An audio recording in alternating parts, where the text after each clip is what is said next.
तो उसने बोला गुरुजी आजकल मंजे बड़ी खोल रहे हैं पंजाब में। मैं कहा वो कैसा? यानी रात में वो मंजे उठा कर ले जाते हैं। मंज वो भैंस को बोल रहे हैं। तो वो बेचारा मुझसे आज्ञा मांग रहा था कि आपका शब्द है कुत्ता नहीं पालना है, क्या मैं कुत्ता रख सकता हूँ?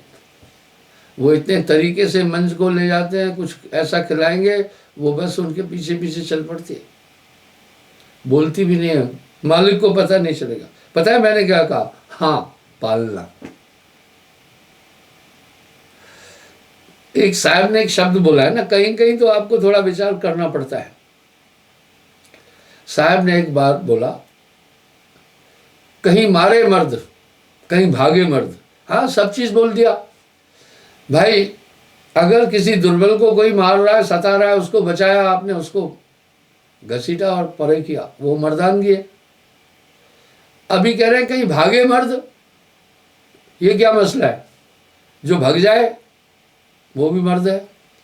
वो कैसे? मान लो 5-6 आदमी घेर लिए, आप उनसे नहीं निपट सकते, उनके बीच से भागकर निकल जाना कितनी बड़ी मर्दानगी है। तो साहब के हर एक शब्द में सार है। मैंने उसको आखिर यूं कहा, भैया ठीक है कुत्ता आप रखना वहां, लेकिन ज्यादा लपड़ना चपड़ना चूमना चाटना नहीं कुत्ते को, उसको बस अपने काम पर रखना। यहां गुज्जर लोग भी कुत्ता पालते हैं। मैं आपको एक वृत्तांत बताता हूँ जानवरों का। वो बहुत, अगर उनको देखेंगे ना, अभी भी वो नियम पर चल रहे हैं। इंसान बहुत बदल गया है। एक गुज्जर ने एक कुत्ता रखा कोड़ी साइड में, जहां दुनिया का सबसे ऊंचा पुल बन रहा है, वहां की बात है। मेरा वहां भी आश्रम में जाता ही रहता। कुत्ता इतना हेल्दी था, उसके बाड़े में 100-200 बकरियां थी। चीते को नहीं घुसने देता था रात में, चीते से निपट लेता था। इतना ताकतवर कुत्ता था, चीते से निपटता था। एक भी बकरी उसने चीते को खाने नहीं दी। चीता चालाक है। एक दिन अचानक उस कुत्ते पर पीछे से वार किया, गर्दन पर। कुत्ता मर गया। पता है उस गुज्जर गुजरी और उसके परिवार ने 3 दिन रोटी नहीं खाई, रो रहे थे।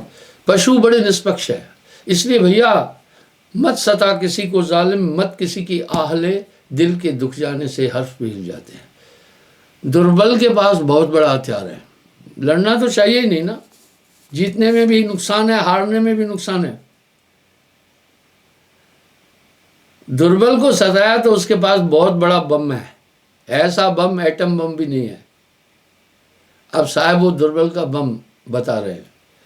दुर्बल को न सताइए, या की मोटी हाय, उसकी जो हाय निकलेगी ना गला देगी आपको। लोहा देत गला है, वो हाय लोहे को भी गला देगी। दुर्बल को न सताइए, या की मोटी हाय, हाय कहते हैं बद्दुआ को। इसलिए सबसे किसी को अब ऐंठ नहीं दिखाना। मैं तो कह रहा हूं दादागिरी से यूं भी नहीं चलना, ये तो बदतमीजी है। कुछ पुराने जमाने में बदमाश को बड़ी घृणा से देखते थे, आजकल हर एक आदमी दबंग बनना चाह रहा है। कैसी स्थिति आ गई है, शिष्टता को किनारे कर दिया। सूरज सुहागिन सो सही जो गुरु आज्ञा माए, गुरु आज्ञा जो मेटता है कुशल होए ना है। पिय सम्मुख सेवा करे जो पतिव्रता जान, पिय तज्जो तित रमे भरत भंग तपमान। जो पति के अतिरिक्त अन्य किसी के यहाँ इधर उधर छिनार हो गई, छिनार यूपी में कहते हैं जो बच्चलन है, उसका कोई महत्व नहीं है। आज उल्टा जमाना आ गया, बहुत उल्टा जमाना आ गया। गुरु आज्ञा ले आवे गुरु आज्ञा ले जाए, कहे कबीर सो संग प्यारे बहुविध अमृत खाए। कहे कबीर गुरु प्रेम बश क्या नेरे क्या दूर, जाको चित जासे बजे सोते हैं सदा अजूर। जो गुरु बसे बनारसी दीजे सूरत पठाए, शब्द तुरी असवार है पल्लावे पल जाए। मैं आपको बताता हूं क्या होता है। एक मास्टर जी आते हैं हिसार से मेरे पास, बड़ा निर्मल स्वभाव है, अच्छे हैं। वहाँ उन्होंने मेरे 2-3 प्रोग्राम भी आयोजित कराए थे। वो अक्सर सत्संग में कुछ बातें भी पूछ लेते हैं, कभी कभी भोलेपन की बात भी कर लेते हैं। अच्छे विद्वान तो हैं ही हैं। तो बहुत दिन से मुझे 7-8 दिन से उनका बहुत मुझे ध्यान आ रहा था। अब सवाल उठा, मैं तो उनका ध्यान किया नहीं, उनका ध्यान क्यों आ रहा था। और सही में थोड़े दिन बाद फिर मास्टर जी अंजलि में हाजिर हो गए। मैं कहा वाह, जिसकी सूरत जहाँ है वो वहां जाकर पहुंचेगा ही पहुंचेगा। बस वो आत्मा घूमती है फिर। सूरत जात नहीं लागत 12, कहे कबीर गुरु प्रेम बस क्या नेरे क्या दूर। जो गुरु बसे बनारसी दीजिए सूरत पठाए, सूरत प्री असवार है पल्लावे पल जाए। आपकी आत्मा को कहीं जाने में ध्यान नहीं लगेगा, टाइम नहीं लगेगा। जाकी सूरत लाग रह जाए वहां, कहे कबीर पहुंचाऊं तय वहां। जाको चित जासे बसे सोते हैं सदा हजूर। गुरु आज्ञाते जो रमे रमते तजे शरीर, ताकि मुक्त हजूर है सदगुरु कहे कबीर। वाह, यहां कह रहे गारंटी है मेरी गुरुमुख के लिए, पक्का वो देश चलेगा। गुरु के सम्मुख जो रहे सहे कसोटी दुख, कहे कबीर वाह दुख पर वारों कोटि सुख। वाह क्या बात है, कह रहे हैं वो दुख भी इतना प्यारा है कि करोड़ों सुख भी उसके आगे कुछ नहीं है। एक बच्चा मुझे बोला, ये मेरा दादू मुझे डांटता ही रहता है। मैंने कहा सुनो, दादू तो तेरा डबल बाप है। दादू पोतरे से बड़ा प्यार करता है, क्योंकि दादू देखता है जब आदमी को बेटा होता है ना, खुश होता है कि मेरा वंश चला। लेकिन जैसे जैसे उम्र बढ़ती है, बेटा बड़ा हो गया, अगर बेटे को संतान नहीं हुई तो बाप पछताता है मेरा वंश यहाँ खत्म हो रहा है। इसलिए पोतरू आते ही वो प्रसन्न हो जाता है। मैं कहा भाई देखो, दादू तेरा दुश्मन नहीं है, तू शैतानियाँ जरूर करता होगा और तेरी गंदी आदतें मिटाने के लिए वो तुझे डांट रहे होंगे। वो बोला दादू, बच्चे चाहते हम जो करें वो करते रहे, हमें कोई बोले नहीं। ऐसे ही आदमी कह रहा है। गुरु के सम्मुख जो रहे सहे कसोटी दुख, बहुत भी दुख मिले, कहे कबीर वाह दुख पर वारों कोटिन सुख। वाह, जब मैं फौज में भर्ती हो रहा था, 68 की बात है, उस समय क्या हुआ था, 62 और 65 में थोड़ी कैजुअल्टियां हुई थी, तो लोग फौज में कम जा रहे थे। जब मैं फौज में जाने के लिए तैयार हुआ, अपने पिता से भी आज्ञा ली, बोला ठीक है जाओ। मेरे रिश्तेदारों ने, मेरी बुआ ने, पिताजी की बहन ने, बाकी ने भी पिताजी से कहा कहाँ बेटे को भेज रहे हो। मेरे पिताजी ने बड़ा अच्छा उत्तर दिया, बोला सब ऐसा सोचेंगे देश की रक्षा कौन करेगा, ये गलत नहीं जा रहा है, जा रहा है जाए। वाह। फिर मैं जब संन्यास में आया, घर नहीं गया, 10 साल में एक बार गया। पिता ने पूछा, माता ने पूछा, तो मैंने उनको बताया। उन्होंने क्या बोला, क्या लाजवाब बोला। वो बात हमेशा मेरे हृदय में रही।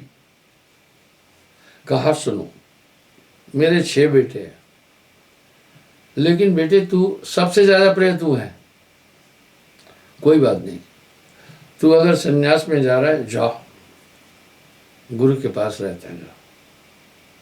मेरी एक बात याद रखना, उनको छोड़कर नहीं आना कभी फिर। वाह क्या बात थी, आधे में नहीं भगना। मैं कहा ठीक है। दूसरा पता है क्या बोला, जब तक हम जिंदा हैं हमसे मिलना, साल में एक बार मिलना। क्या बात थी। दुर्भाग्यवश वो उसके बाद शरीर ही छोड़ दिए, मेरी उसके बाद उनसे मुलाकात नहीं हो पाई। कहने का ये मतलब है, साहब यहां कह रहे हैं गुरु के सम्मुख जो रहे सहे कसोटी दुख। अरे भाई, गुरु जैसे गलती करोगे टोकेगा ही टोकेगा। जो गुरु शिष्य की त्रुटि को नहीं बोल सकता है वो मृतक गुरु है। अब यहाँ साहब क्या, लेकिन ऐसा भी नहीं कि पीछा पड़े रहे, नहीं नहीं नहीं। आप बच्चों को टोकते हैं, क्या उनका अनहद चाहते हैं? क्या नहीं? गुरु समान नहीं जाता। गुरु धोबी, शिष्य कापड़ा, साबुन सृजनहार, सुरशिला पर धोइए निकसे रंग अपार। गुरु कुमार, शिष्य कुंभ है। कुंभ कहते घड़े को। गड़गड़ काड़े खोट, अंदर घड़। कुमार घड़े को क्या करता है? पहले चाक पर घड़े की आकृति बनाता है। आकृति बन जाने के बाद चाक से घड़े को उतारता है। उसके पास एक लकड़ी की थाप है, वो थाप मारता है उधर उधर चारों तरफ घड़े के। अंदर हाथ दिया हुआ है। अब सवाल यह आया कि थाप क्यों मार रहा है?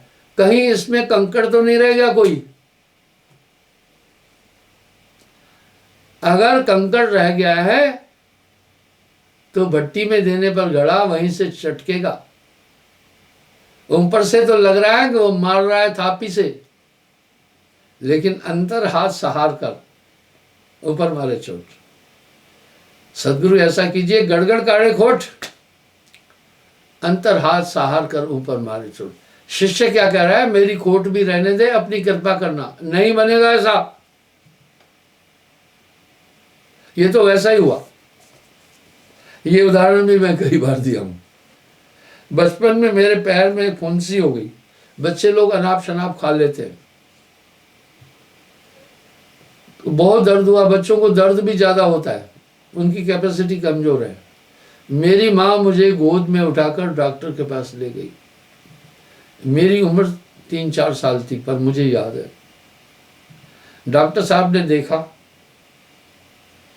उसने लिख दिया कुछ दवा और कहा नर्स से पट्टी, मलहम पट्टी कराओ।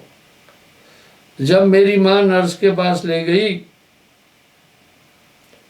तो नर्स ने कैंची उठाई, उस फुंसी के अंदर मवाद थी, वो उसको काट करके मवाद निकालना चाहती। मैंने कहा क्या कर रही हो? बोला भाई इसके अंदर मवाद है, इसको निकालना है, हमने मलहम पट्टी रखनी है। मैंने कहा ना, ऐसा करो इसी के ऊपर मलहम रख करके पट्टी बांध दो। मैंने नर्स को बोला, सिस्टर को बोला कि इसी के ऊपर मलहम रख करके पट्टी बांध दो। उसने कहा देखो ऐसे पट्टी नहीं हो पाएगी, ये मवाद तो निकालनी पड़ेगी। मैंने कहा ना ना ना। मेरी माँ को इशारा किया, पकड़ इसको, दबा। अजी बस क्या था, मेरी माँ ने घुटना रख दिया मेरे पेट पर ताकि मैं उठ नहीं पाऊँ। मेरे दोनों हाथ पकड़े, नर्स ने एक टांग पकड़ी और वो मेरी फुंसी काटी। मैं 50 गालियां बका होगा नर्स को।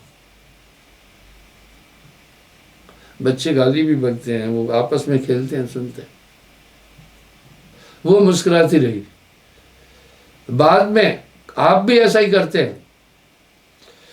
जब जख्म को साफ करते हैं नर्स या नर्सिंग असिस्टेंट, तो आप क्या कहते हैं? आराम से करना साफ। वो आराम से नहीं करने वाला है, उसने घसीट कर यूं साफ करना, क्योंकि जो मवाद थोड़ी इधर उधर भी है वो भी निकले, नहीं तो तंत्रिकाएं जुड़ नहीं पाएगी। इस तरह साहब भी यही कह रहे हैं, गुरु के सम्मुख जो रहे सहे कसौटी दुख। कहे कबीर बात, दुख पर वारों कोटों सुख। उस दुख करोड़ों सुखों से भी अच्छा है।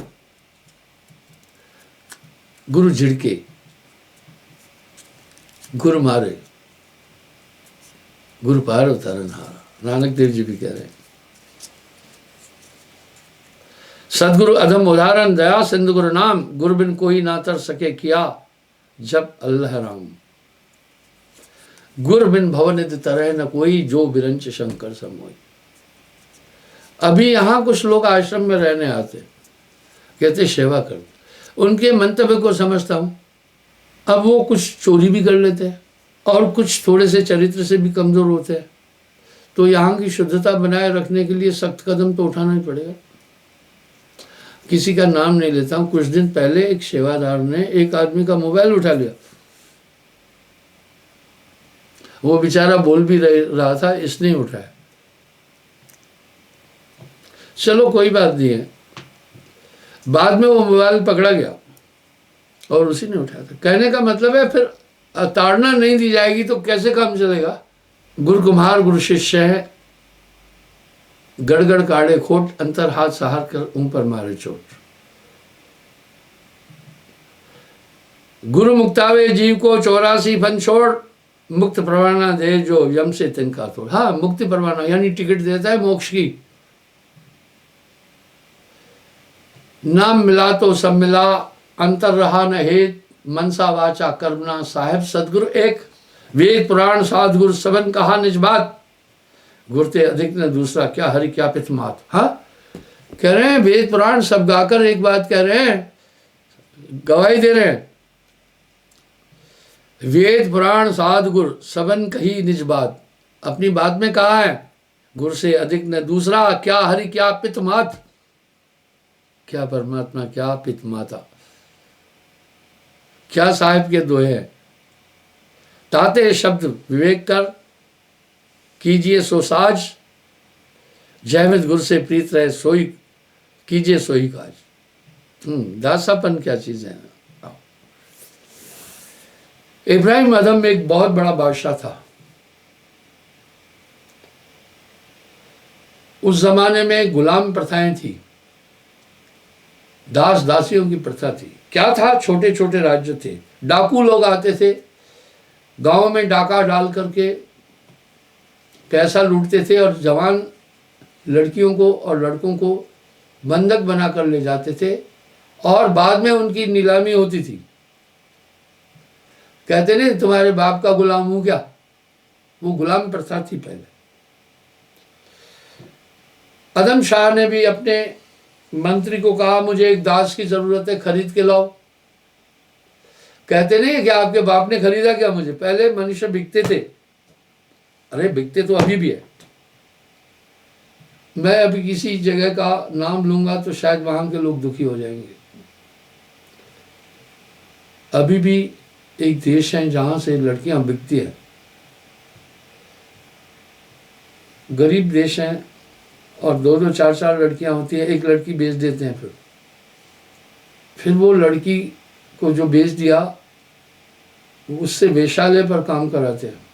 क्या इंसान अपनी जीविका गुजारने के लिए काम कर रहा है, बहुत दुखद है। तो बंधुओं, इस तरह से